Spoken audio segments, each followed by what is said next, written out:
let's talk about another spawn that is highly recommended, the Barkless cult. This spawn is located to the north of Elendriel and is part of the quest of the Cults of Tibia. You don't need to do the quest in order to hunt here, but since the spawn itself is divided by zones, you must do a quick access for those, which will be the Tar and Sulfur trials. Both of them require you to get from point A to B within a time limit. So first of all, be aware of where you're going and then clear the monsters on the way there. That will help when you start the run. After that, stand next to the special tile and wait until a message pops up saying it's become unbearable. Step on the tile and then run to the point B. If you do it within the time limit, it will show a message that you have passed the trial. After completing both of them, you will be able to cross through the carpets that divide the zones. Be aware that there is a third trial and one more mission after that, but those are to complete the boss access and are not necessary for hunting. But if you want to know more about those and the boss, check out my video guide for that. Now let's talk about the spawn. First of all, make sure to have a pick or one of the tools, as once you are inside the spawn, the only exit is closed off by dirt. Even though I said this spawn is divided by zones, it's not big enough for sharing. Most of the times only solo knights hunt here, but it's also okay for duos. My level recommendation for this spawn is over 150. As per usual, it can be hunted earlier than that, but even at 150 is still somewhat risky. So even level 150 is being considered.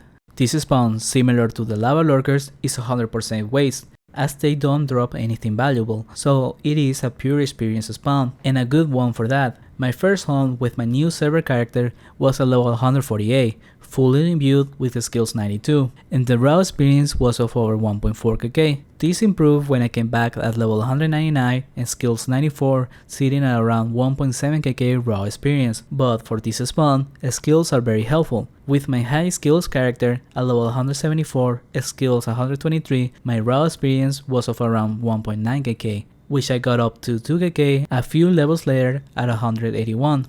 But more recently, with my mid skills knight, I tried it again. At level 153 with the skills 117, I got the raw experience up to 1.9kk, and this is while doing the easiest lap by making smaller pools, which is the only way I will recommend for this level. Especially on the area of the Barkless fanatics, you must be careful with your lures, and this is why. While I was working on the access to start my test hunt, I got an insane combo by just 4 Barkless. The damage was very unexpected, even though I knew they hit hard, but it was also very rare to happen, because after I got blessings and completed the access, I hunted for over 30 minutes without those crazy combos, although there were a few times that I had to kite a bit to get my HP back on track after some high combos. Be aware that you can reduce the damage from the fanatic spells with garlic necklaces, but I prefer physical protection as that is the main source of damage in general. But if after seeing my death you still want to try it out, here's how I hunted. The south area, where there is only devotees,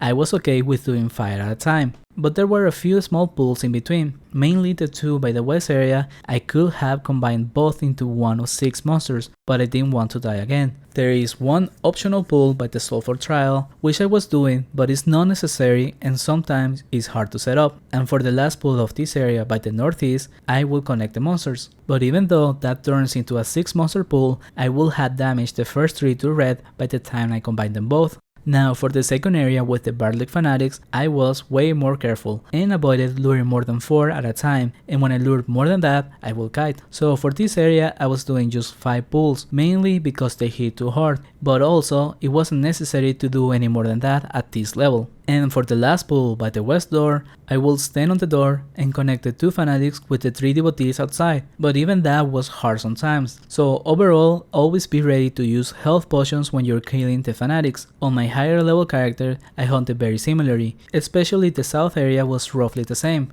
But the one difference was that when getting to the fanatics, I will head east and then take the door into the ice section and go from there. That adds a total of 3 extra pulls, and also most of the pulls went up to 5 fanatics, but as you can see, even with higher levels, their combos are still scary. Overall, this spawn is a great place for those that are looking for the best experience. The one clear downside is that it comes at a huge waste cost, but the trade-off with the high experience is worth for some people. I personally rather hunt other things for less experience but with some profit, which if you want to check more places to hunt, check out my playlist for solo nights. Thank you for watching, and special thanks to Tuna Hero, Dor the Slasher, and Drunken Watson.